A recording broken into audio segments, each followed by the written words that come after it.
প্রথম দিকে তার প্রতি তেমন একটা দুর্বলতা কাজ না করলেও দিন দিন অনেক বেশি দুর্বল হয়ে পড়া, তাকে হারানোর ভয়ে চোখের অঝরে অশ্রু ঝরে পড়া। কিন্তু আজ তার কাছে আপনার এসব শুধুই আলগা ইমোশন আর পাগলাম। খুব চেষ্টা করেছিলেন তাকে হালালভাবে পাওয়ার, কিন্তু অবশেষে কোনোভাবেই সে আপনার হলো না। বুকের মাঝে হাজারটা কষ্ট চাপা রেখেও চুপ হয়ে গেলেন আপনি, একদম চুপ।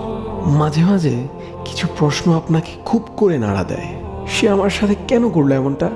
আমি তো তাকে হালালভাবে চেয়েছিলাম, তাহলে আল্লাহ আমায় তাকে কেন দিল না?